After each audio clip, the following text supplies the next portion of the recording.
పుస్తకం నేను చదివాను.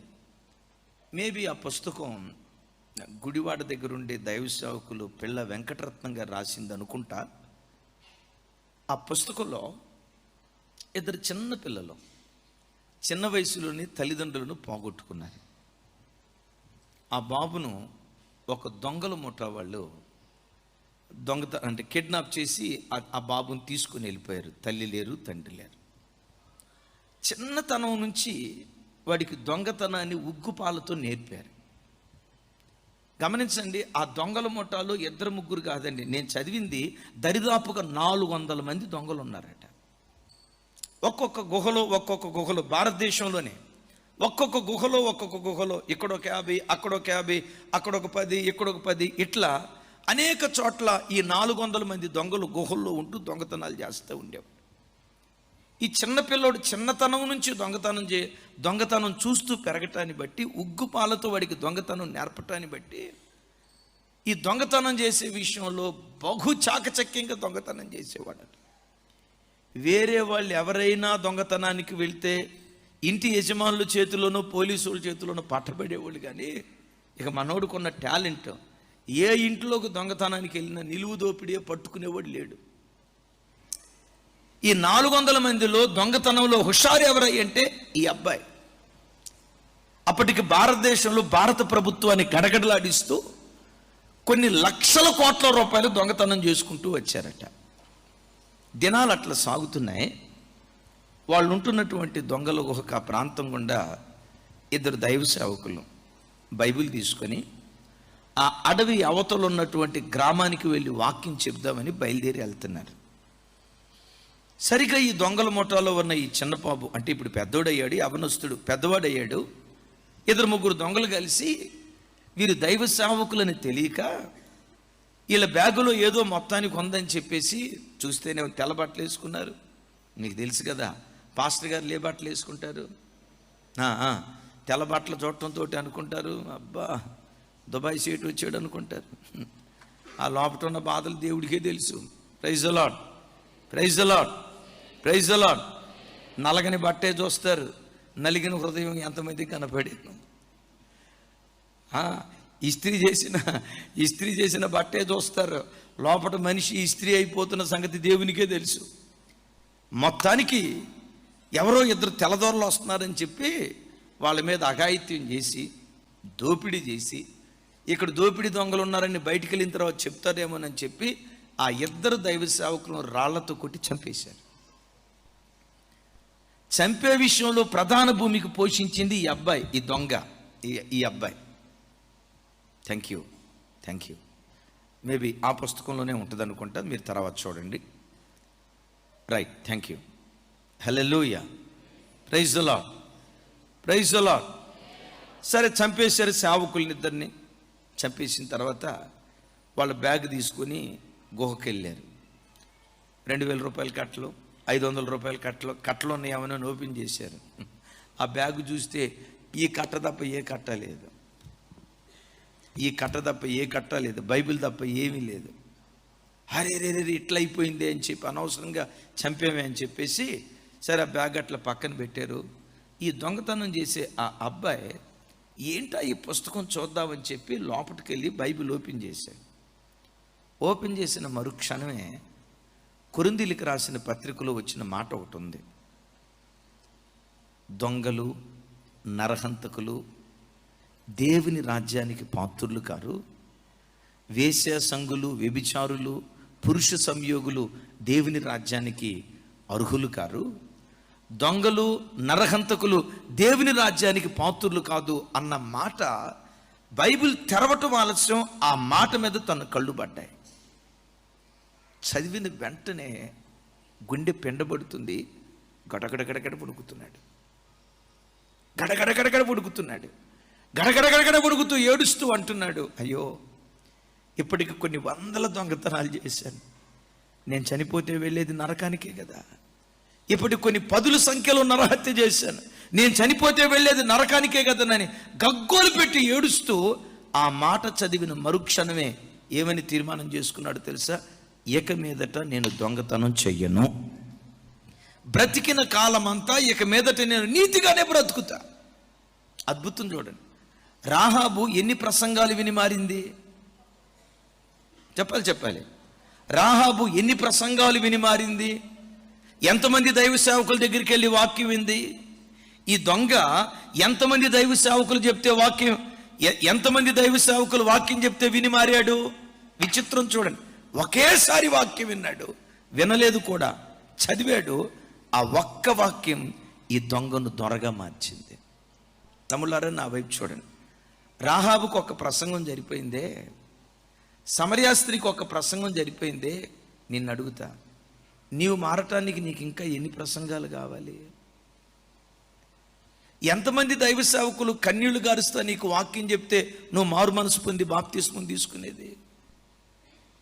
ఇంకా ఎన్ని ఆదివారపు ఆరాధనలకు వచ్చి ఎంతమంది దైవ సేవకులు గుండెలు బాదుకుంటూ రొమ్ము కొట్టుకుంటూ ఏడుస్తూ వాక్యం చెప్తే నువ్వు మారేది ఎప్పుడు?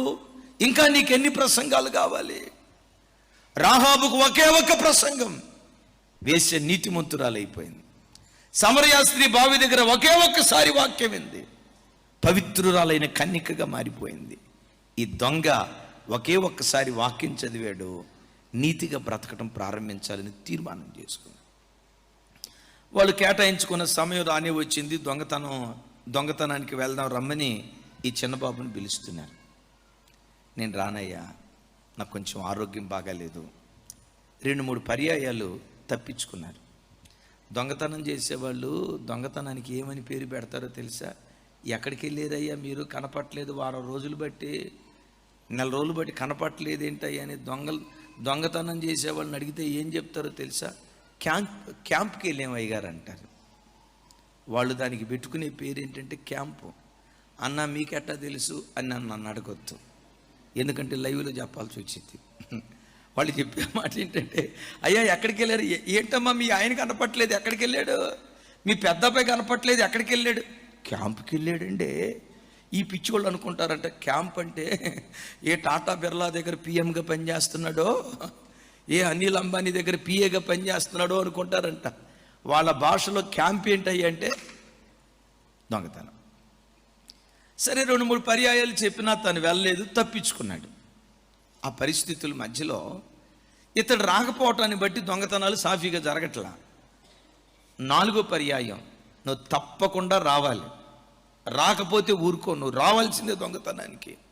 అప్పుడు చెప్పాడు, ఇక మీదట నేను దొంగతనం చేయనయ్యా, ఇదిగో నీతిగా బ్రతకాలనుకుంటున్నా. ఈ చేతులు ఎంతోమంది మీద దౌర్జన్యం చేసిన చేతులు, ఇక అట్లా బ్రతకూడదు అనుకుంటున్నా.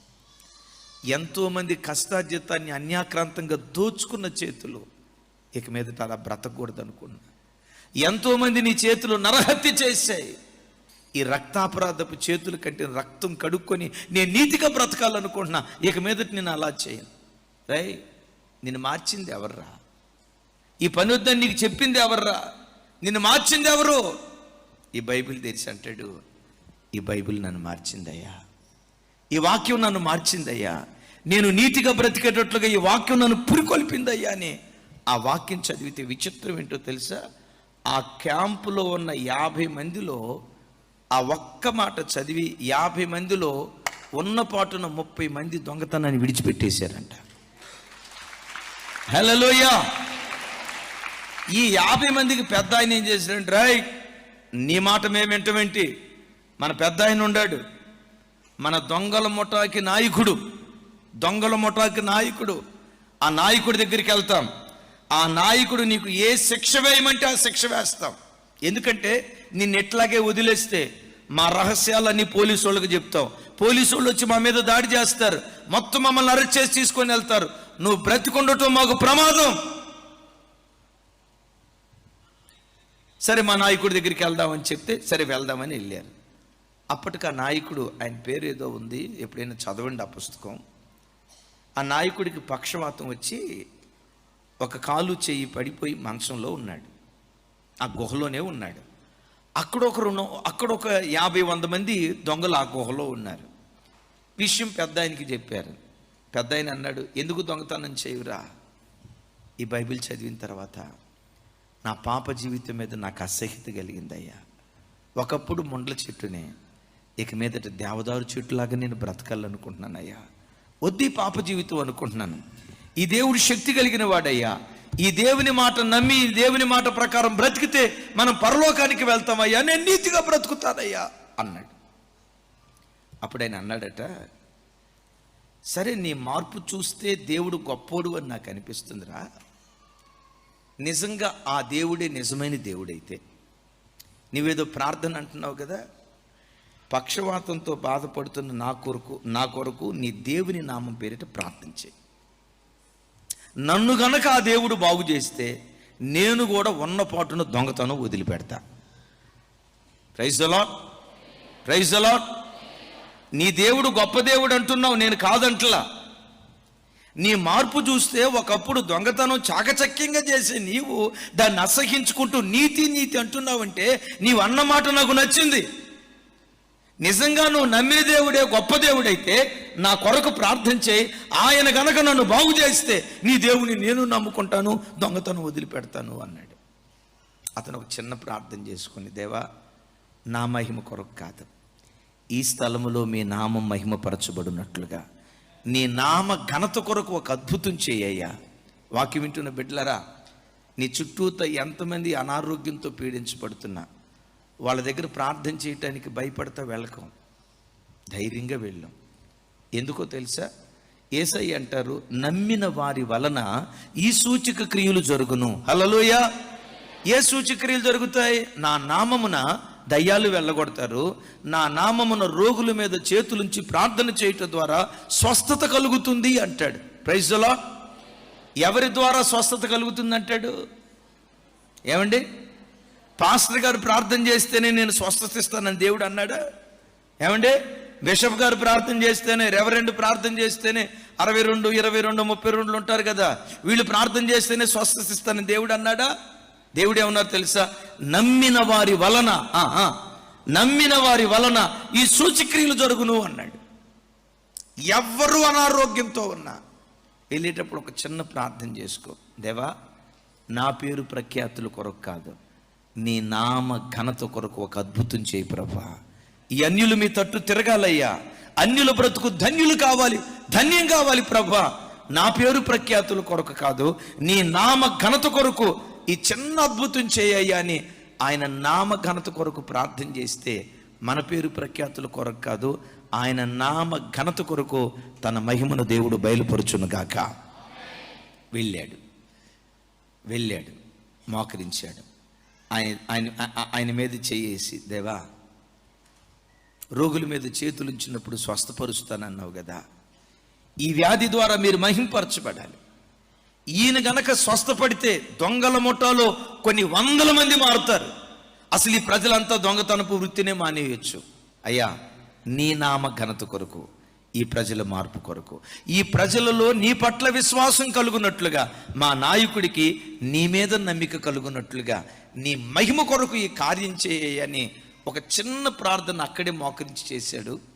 దేవుని కృప, నీ పట్ల విశ్వాసం కలుగునట్లుగా, మా నాయకుడికి నీ మీద నమ్మిక కలుగునట్లుగా, నీ మహిమ కొరకు ఈ కార్యం చేయని ఒక చిన్న ప్రార్థన అక్కడే మోకరించి చేశాడు. దేవుని కృప, ప్రార్థన చేస్తుండగా పునరుద్ధానపు శక్తి ఆయనలో ప్రవేశించింది. కాలు చెయ్యి బాగుపడిపోయింది. కొన్ని రోజుల నుంచి, కొన్ని నెలల నుంచి మంచం మీద అల్లాడిపోతున్న వాడు దిగ్గున లేచి నడవటం ప్రారంభించి నడుస్తూ అన్నాడు, ఈ రోజు నుండి నేను దొంగతనాన్ని మానేస్తున్నాను, నేను ఈ దొంగతనపు వృత్తిని వదిలిపెడుతున్నాను.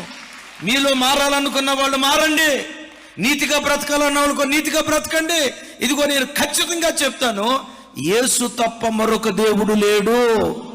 యేసు క్రీస్తు ముండ్ల చెట్లను దేవదారు చెట్లుగా మార్చగలిగిన వాడు, ముండ్ల చెట్లను దేవదారు చెట్లుగా మార్చగలిగిన వాడు.